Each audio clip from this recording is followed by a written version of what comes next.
வாழ்க்கைங்கிற கடல்ல எத்தனை அலைகள் வந்தாலும் நம்பிக்கைங்கிற படகு இருந்தா போதும் நாம வெற்றி அடைஞ்சு கரையை சேர்ந்துடலாம். உலகம் முழுவதும் பெருமழை பெஞ்சாலும் நம்மளை காப்பாற்ற ஒரு சின்ன குடை போதும். அதுதான் நம்மோட மன உறுதி. பிரச்சனையோட வீரியத்தை பார்த்து பயப்படாதீங்க. உங்ககிட்ட இருக்கிற சின்ன திறமையை நம்பி தொடர்ந்து முயற்சி செய்யுங்க. ஒரு நாள் அந்த முயற்சியே உங்களை வெற்றியின் உச்சிக்கு கொண்டு செல்லும். வணக்கம் and welcome to Pavis life changing stories. வாழ்க வளமுடன்.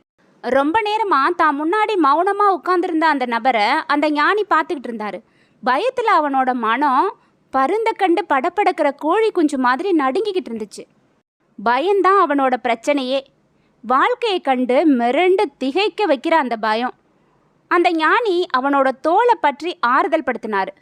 ஆனால் அவனோட பயம் ஒரு தொடுதலில் மறைஞ்சு போகக்கூடியதில்லை.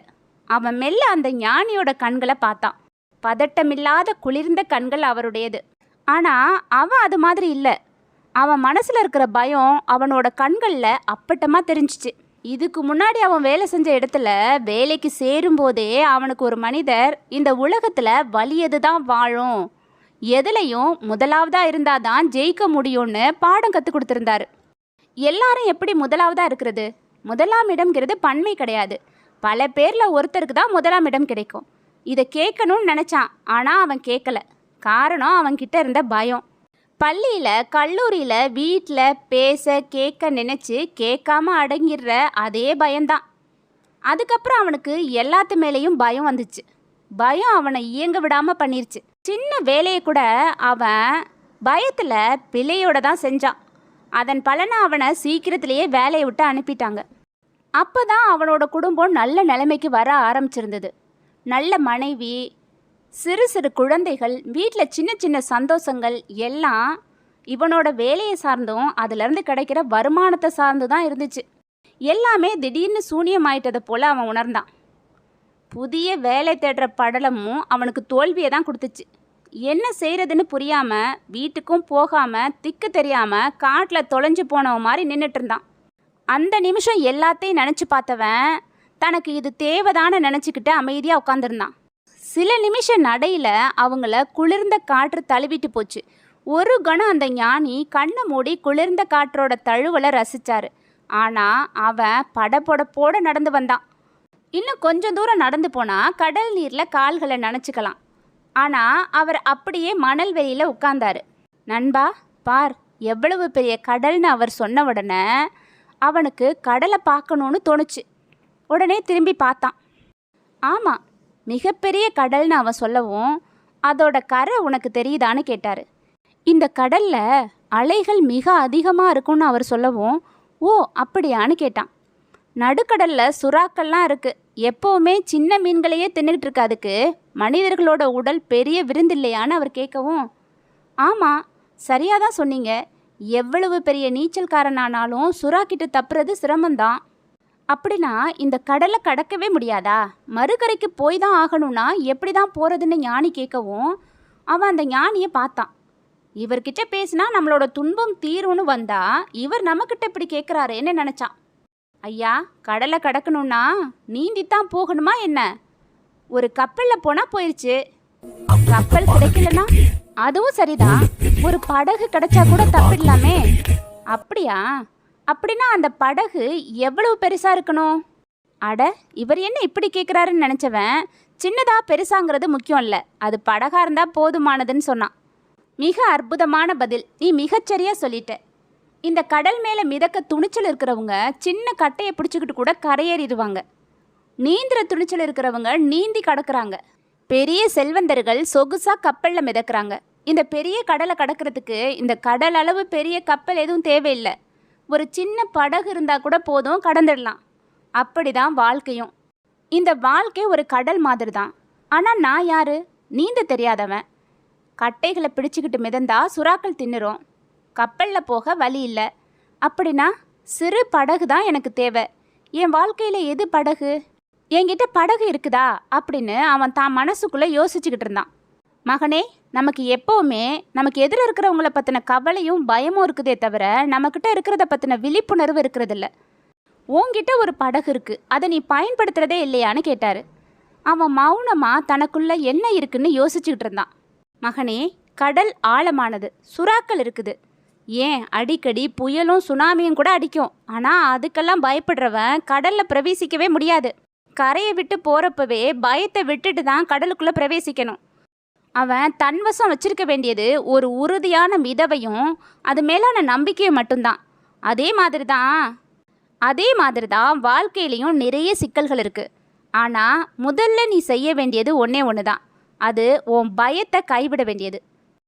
அந்த பயம்தான் உன்னை பயணிக்க விடாமல் தடுக்குது. அதை முதல்ல விடு. உனக்குள்ளே இருக்கிற நம்பிக்கையை படகாக்கு. அதில் மன உறுதியோடு பயணம் செய். உலகம் முழுமையும் நனைக்கும் பெருமழை வந்தாலும் நீ நனையாமல் இருக்க விரும்பினா உனக்கு தேவையானது என்னவோ ஒரு சின்ன கொடை தான். பிரச்சனையோட அளவை பார்த்து பயப்படாத. உன்கிட்ட இருக்கிற சிறு திறமையை கொண்டு முயற்சி செஞ்சுக்கிட்டே இரு. ஒரு நாள் நீ வெற்றி அடைஞ்சிடுவ. அந்த ஞானி சொல்லி முடிக்கவும் அவன் ஞானியை பார்த்தான்.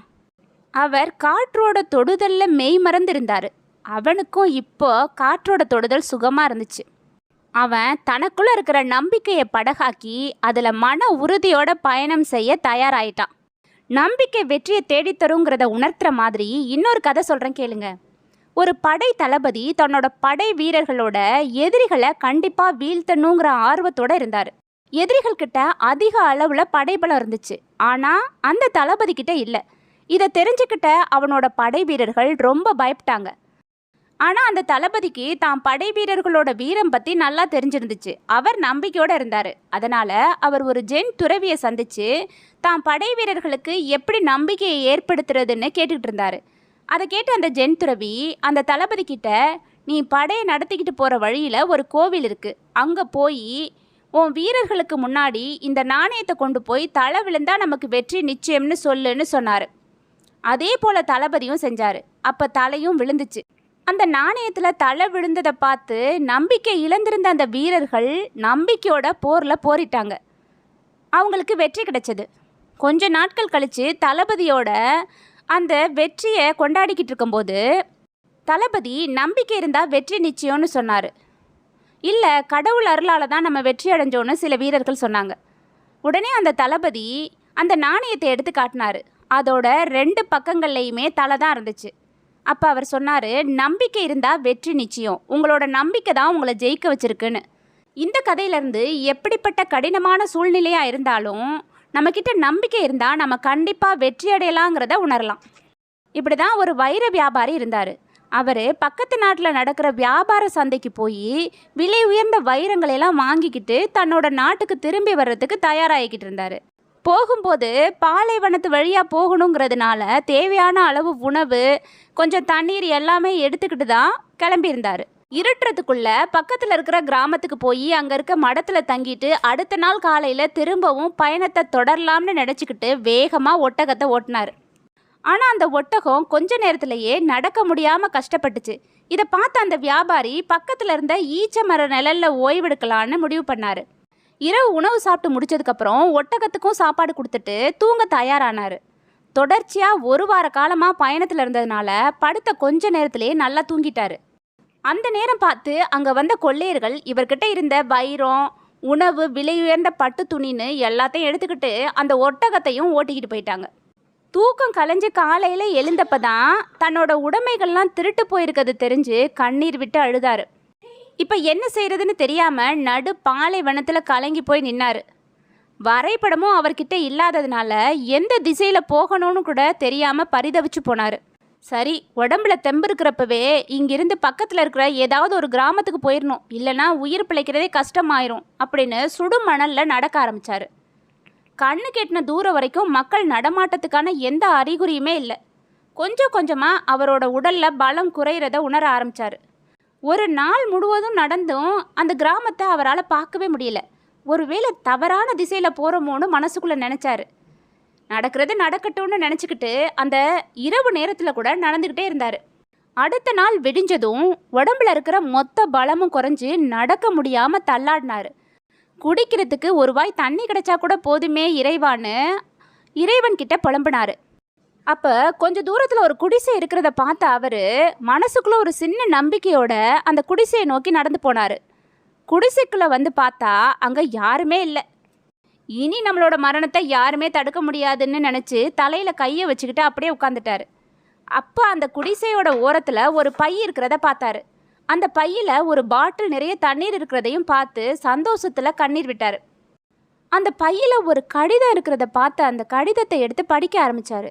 அதில் இப்படி எழுதியிருந்துச்சு: இந்த கடிதத்தை படிக்கிற நீங்கள் எந்த சூழ்நிலையில் இங்கே வந்தீங்கன்னு எனக்கு தெரியாது, ஆனால் நிச்சயமாக உங்களுக்கு இந்த பாட்டிலில் உள்ள தண்ணீர் தேவை. இங்கே இருந்து எந்த திசையில் பயணம் பண்ணாலும் 100 மைல் தூரத்துக்கு அப்பால் தான் மக்கள் வாழ்கிற பகுதிக்கு போக முடியும். இந்த குடிசையோட பின்புறத்தில் ஒரு அடிக்குழாய் இருக்குது. அதில் இந்த தண்ணியை ஊற்றி அடிக்குழாயை அடித்தா தேவையான அளவு தண்ணீர் கிடைக்கும். அங்கே இருக்க பாட்டிலில் எவ்வளவு வேணும்னாலும் நீரை எடுத்துக்கலாம். நம்பிக்கைங்கிற ஒளி உங்களுக்குள்ளே இருந்தால் வெளிச்சமான பாதை உங்களுக்கு தெரியும்னு அதில் அழுத்தமாக எழுதப்பட்டிருந்துச்சு. இந்த கடிதத்தை படித்த அவருக்கு 2 வாய்ப்பு மட்டும்தான் இருக்குதுங்கிறத உணர்ந்தார். ஒன்று, இந்த தண்ணீரை குடிச்சிட்டு கொஞ்ச நேரம் உயிர் பிழைக்கணும். 2வது, இந்த தண்ணீரை அடிக்குழாயில் ஊற்றி தண்ணீர் கிடைச்சா தேவையான தண்ணீரை எடுத்துக்கிட்டு உயிர் பிழைக்கணும். ஆனால் ஒருவேளை தண்ணீர் வரலைன்னா அந்த கொஞ்சம் நேரங்கிறது இன்னும் ரொம்ப வேகமாக அந்த உயிர் போயிடுங்கிறத யோசித்தார். அதுக்கப்புறம் தீர்க்கமாக ஒரு முடிவெடுத்தார். இந்த தண்ணீரை வச்சு 100 மைல் தூரத்தை கடக்கிறதுங்கிறது முடியாத காரியம். தண்ணீரை ஊற்றி அடித்து பார்ப்போம். தண்ணீர் கிடைச்சா சந்தோஷம், இல்லைன்னா போராடி இறந்தோன்னு இருக்கட்டும்னு முடிவு பண்ணி தண்ணீரை ஊற்றினார். 10 நிமிஷங்களாக அடித்து பார்த்தாரு. ஒரு துளி கூட தண்ணீர் வரல. அவரோட உடம்பு கொஞ்சம் கூட ஒத்துழைக்கலை. இருந்தாலும் அவருக்கு இருந்த நம்பிக்கை அவரை ஊக்கப்படுத்துனுச்சு. கொஞ்ச நேரம் போராட்டத்துக்கு அப்புறம் தண்ணீர் வர ஆரம்பிச்சுது. தண்ணீர் வந்ததும் தாகம் தீர குடிச்சிட்டு தேவையான அளவு தண்ணீரை எடுத்துக்கிட்டு அந்த பாட்டில்லையும் தண்ணீரை நிரப்பி குடிசையில் அதே இடத்துல வச்சுட்டு அந்த கடிதத்தில் இருந்த நம்பிக்கைங்கிற ஒளி உங்களுக்கு இருந்தால் வெளிச்சமான பாதை உங்களுக்கு தெரியுங்கிற வாசகத்தை அழுத்தமாக எழுதி வச்சுட்டு நடக்க ஆரம்பித்தார். உங்கள் வாழ்க்கையில் எவ்வளவு பிரச்சனைகள் வந்தாலும் எவ்வளவு துன்பம் வந்தாலும் கடைசி வர நம்பிக்கையை மட்டும் இழந்துடாதீங்க. ஏன்னா கடைசி நேரத்தில் கூட உங்களுக்கான வெற்றி காத்திருக்கலான்னு சொல்லி இந்த பதிவை நான் முடிச்சுக்கிறேன். இதை பற்றின உங்களோட கருத்துக்களை என்னோட மறக்காமல் ஷேர் பண்ணுங்கள். நன்றி, வணக்கம்.